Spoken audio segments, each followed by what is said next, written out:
L'Afrique du Nord, terre de contrastes et de mémoires enfouies, est le théâtre d'un drame qui se joue au 7e siècle. Après des siècles de domination romaine, puis vandale, elle s'est retrouvée intégrée à l'Empire byzantin sous le règne ambitieux de Justinien. Mais ce rêve de restauration impériale va se heurter à la dure réalité des révoltes berbères, des tensions internes et surtout à la montée en puissance d'une nouvelle force venue d'Orient, l'islam. L'Afrique byzantine, jadis province prospère et stratégique de l'Empire romain, entre progressivement dans une période de déclin, affaiblie par des facteurs internes et externes qui vont la rendre vulnérable face à la conquête arabe.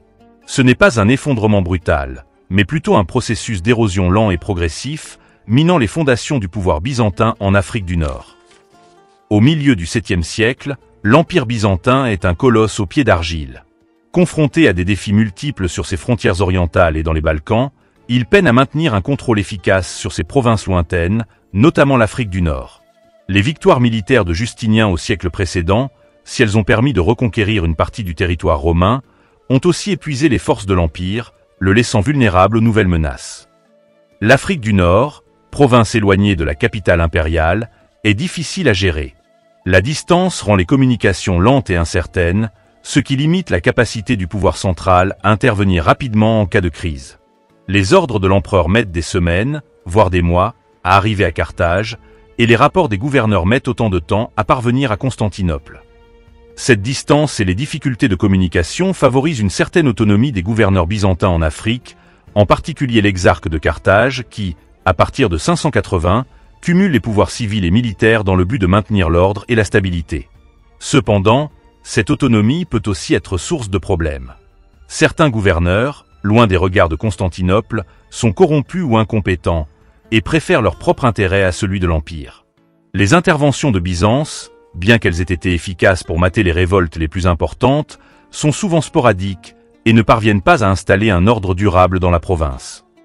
L'armée byzantine en Afrique du Nord est composée de soldats professionnels, mais aussi de mercenaires peu fiables. Elle souffre d'effectifs limités, de problèmes de discipline et de difficultés de ravitaillement. Face à la guérilla des Berbères, la lourde infanterie byzantine se révèle souvent inefficace, et l'armée byzantine subit de nombreuses défaites face aux tribus berbères. L'unité de l'Afrique byzantine, déjà fragilisée par les rivalités ethniques entre Romains, Vandales et Berbères, est minée par des tensions religieuses. Les Vandales, qui ont dominé la région pendant près d'un siècle, ont laissé derrière eux des communautés ariennes, minoritaires mais combatives, qui refusent de se soumettre à l'orthodoxie du christianisme nicéen. De plus, la querelle des 3 chapitres, une controverse théologique qui divise l'Église byzantine au VIe siècle, a des répercussions en Afrique du Nord. Les évêques africains, attachés à la tradition romaine, s'opposent à l'empereur Justinien et au pape de Rome, qui cherchent à imposer une vision plus centralisée de l'Église. Ces tensions religieuses affaiblissent la cohésion sociale et politique de l'Afrique byzantine, et elles créent un climat d'instabilité qui profite aux tribus berbères rebelles et aux ennemis extérieurs de l'Empire. L'Afrique du Nord romaine était connue comme le grenier à blé de Rome, mais la situation économique de la province s'est progressivement dégradée sous la domination byzantine. Les révoltes berbères, les épidémies, la pression fiscale et les infrastructures en délabrement ont mis à mal l'agriculture, le commerce et l'artisanat. Si les sources mentionnent l'exportation de blé vers Constantinople, elles soulignent également le déclin progressif de la production et les difficultés d'approvisionnement de la capitale impériale. L'économie de l'Afrique byzantine, devenue dépendante de Rome pour ses exportations de produits agricoles et de matières premières, souffre de l'isolement et du manque d'investissement de la part de Constantinople.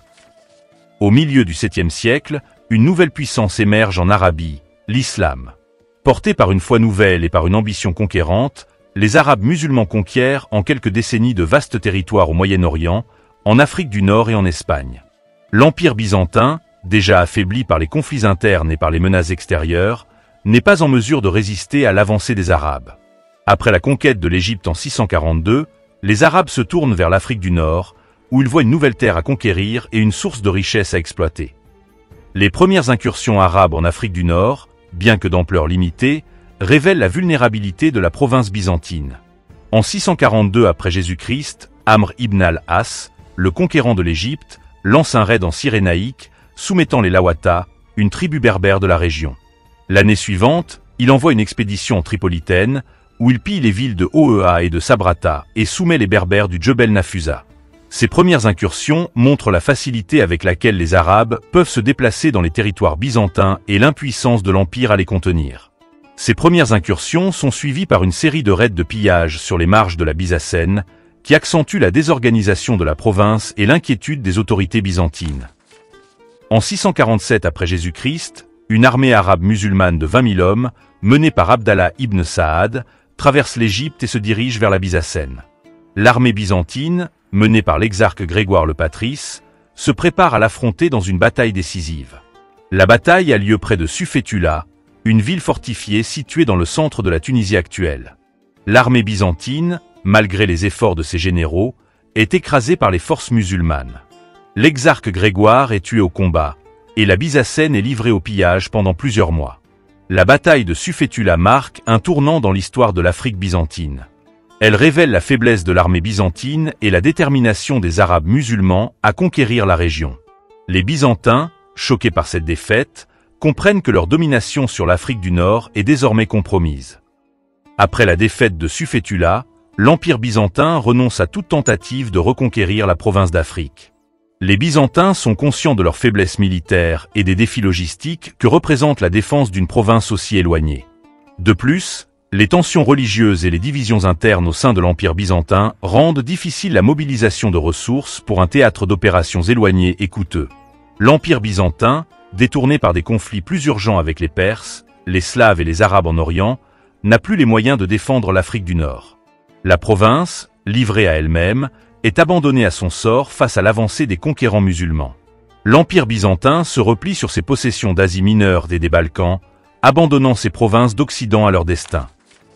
La chute de Carthage, en 698 après Jésus-Christ marque la fin définitive de la présence byzantine en Afrique du Nord.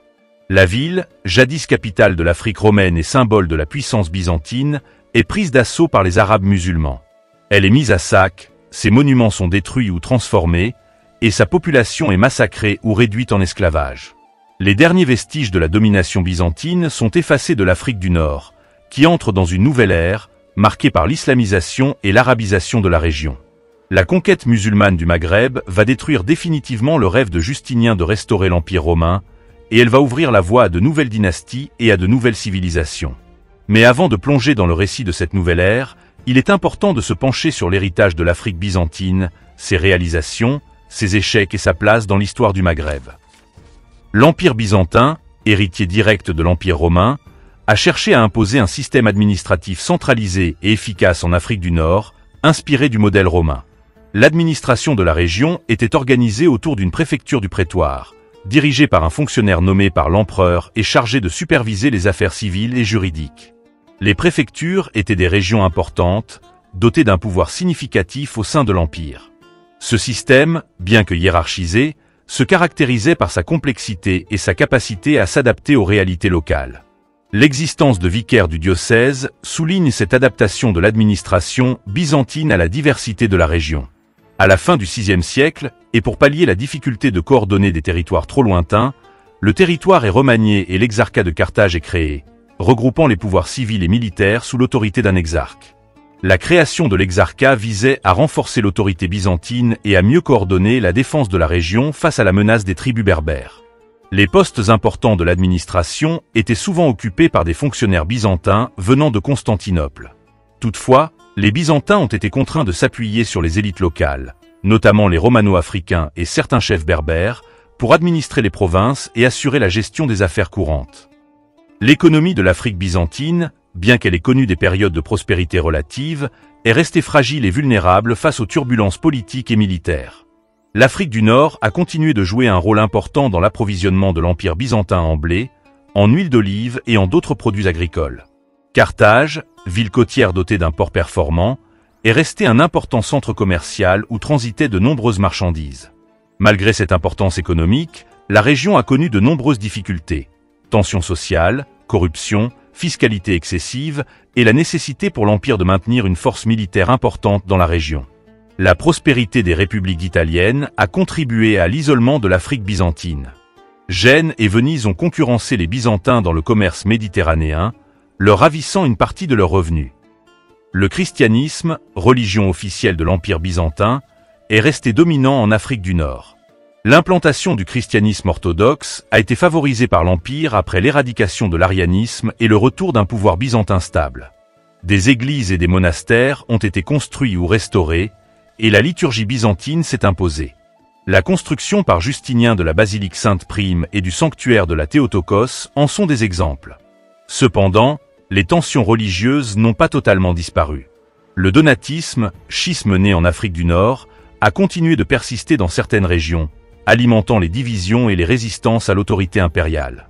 Et le christianisme orthodoxe en Afrique a lui-même été touché par une controverse théologique importante, la querelle du monothélisme, qui a divisé l'Église byzantine au 7e siècle. Les sources suggèrent également que la religion a parfois été utilisée comme instrument politique par les Byzantins et les Berbères. Les Byzantins ont cherché à imposer leur orthodoxie en réprimant les hérétiques et en encourageant la conversion des Berbères, tandis que les Berbères se sont souvent ralliés à l'islam pour résister à la domination byzantine. Malgré les efforts de l'Empire byzantin pour maintenir son autorité en Afrique du Nord, le système mis en place s'est avéré fragile et incapable de résister aux chocs extérieurs et aux déchirements internes. Les révoltes berbères ont continué de se multiplier, les tensions religieuses se sont exacerbées, et l'économie a peiné à se relever des guerres et des crises économiques successives. La perte de l'Égypte en 642, le principal grenier à blé de l'Empire byzantin, a porté un coup dur à la province d'Afrique du Nord, la privant d'un marché important et fragilisant son approvisionnement. La pression fiscale, nécessaire pour maintenir les finances de l'Empire et les dépenses militaires, a continué à appauvrir les provinces, minant l'autorité et le contrôle byzantin. L'Empire byzantin, affaibli par des conflits en Orient et en Europe, n'a plus les moyens de contrôler efficacement une province aussi éloignée que l'Afrique du Nord. Les tribus berbères, toujours animés par la volonté de préserver leur autonomie et de résister à l'oppression étrangère, vont continuer d'harceler les légions byzantines, menant des raids éclairs et des embuscades meurtrières. Les généraux byzantins, malgré leur expérience et leur bravoure, se retrouvent souvent impuissants face aux tactiques de guérilla des Berbères, à leur connaissance du terrain et à leur mobilité. Les fortifications byzantines, bien que imposantes, ne suffisent pas à protéger l'ensemble du territoire et les routes commerciales, qui sont régulièrement attaquées par les rebelles. Les Byzantins, malgré leur tentative de combiner force militaire et diplomatie, ne parviennent pas à développer une stratégie efficace pour intégrer les Berbères à l'Empire. La méconnaissance de leur culture, de leurs traditions et de leurs aspirations, combinée à la pression fiscale, aux persécutions religieuses et aux divisions internes au sein de l'Empire, rend la coexistence pacifique impossible. L'Empire byzantin, de plus en plus affaibli par les crises internes et les menaces extérieures, ne parvient plus à apporter des solutions durables aux problèmes de l'Afrique du Nord. Il se replie sur ses possessions orientales et laisse la province à son sort, incapable de faire face à la menace qui se prépare à l'horizon. L'arrivée des armées de l'islam au 7e siècle va sceller le destin de l'Afrique byzantine et ouvrir une nouvelle ère qui bouleversera profondément l'histoire de cette région du monde. Avant de plonger dans cette nouvelle ère, il est important de rappeler que l'histoire de l'Afrique byzantine est complexe et qu'elle est marquée à la fois par des moments de paix et de prospérité et par des périodes de troubles et de conflits. Les Byzantins ont cherché à faire revivre les villes, à restaurer les infrastructures et à étendre l'influence du christianisme orthodoxe. Ils se sont heurtés à des résistances tenaces et des obstacles insurmontables, à l'image des difficultés qu'a rencontré le général Salomon, symbole de cette lutte entre un empire en déclin et des forces qui émergent. Mais leurs efforts n'ont pas été vains. L'héritage de Byzance en Afrique du Nord est toujours perceptible dans les vestiges de ces villes, dans son art et dans ses traditions. Les tensions religieuses, les difficultés économiques et l'impossibilité de contrôler durablement la région ont fini par miner l'autorité byzantine en Afrique, ouvrant la voie à l'arrivée d'une nouvelle puissance qui allait transformer durablement le paysage de l'Afrique du Nord. Voilà, c'est la fin de cette vidéo. Si vous voulez connaître la suite passionnante du début de la domination musulmane en Afrique du Nord, pensez à vous abonner et à activer la cloche pour ne rien manquer des prochaines sorties. Et si vous avez envie de plonger encore plus dans l'histoire fascinante de cette région, jetez un œil aux vidéos précédentes pour explorer toutes les interactions entre les peuples locaux et étrangers à travers les âges. Merci d'avoir regardé, et on se retrouve très vite pour la suite des aventures.